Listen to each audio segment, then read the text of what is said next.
Andi Nurhanisa Zahra Aridwan dengan NIM 24.003.AF.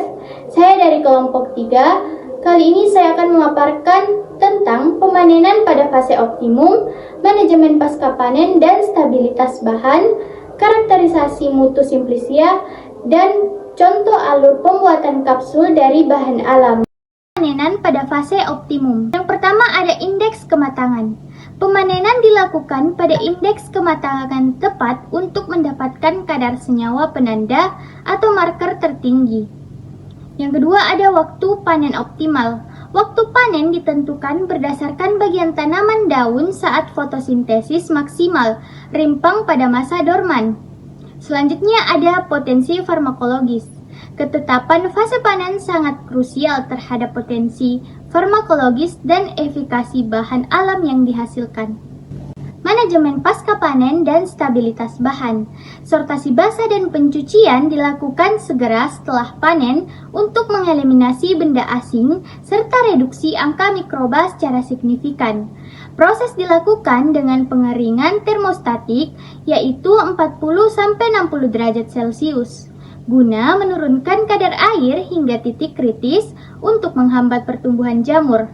Tahap ini merupakan langkah preventif vital dalam menjaga stabilitas kimiawi dan mencegah degradasi enzimatis pada senyawa aktif tanaman. Selanjutnya ada karakterisasi mutu simplicia. Hasil pengeringan sempurna menghasilkan simplicia, yaitu bahan alam kering yang siap diekstraksi atau digunakan secara stabil. Berdasarkan Farmakope Herbal Indonesia, simplicia harus memenuhi parameter standar kadar abu dan susut pengeringan. Simplicia yang standar menjadi fondasi utama dalam menjamin mutu ekstrak yang akan dihasilkan pada tahap berikutnya. Contoh alur pembuatan kapsul dari bahan alam. Alur pembuatan kapsul dari bahan alam yang dimulai dengan proses penimbangan bahan baku secara teliti. Setelah ditimbang, bahan masuk ke dalam pencampuran yang mencangkup proses mixing, pengayakan, pembasahan, hingga menjadi granulasi basah.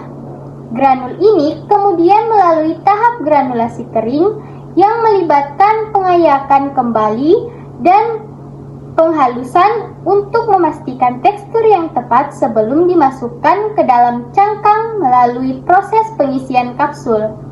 Setelah kapsul terisi, produk yang sudah jadi harus melewati serangkaian uji in process control atau IPC untuk memastikan keseragaman bobot, waktu hancur, jumlah mikroba, dan penampilan fisik yang memenuhi standar. Jika lolos uji, kapsul akan masuk ke tahap pengemasan primer dan akhirnya disimpan di gudang obat jadi untuk siap didistribusikan.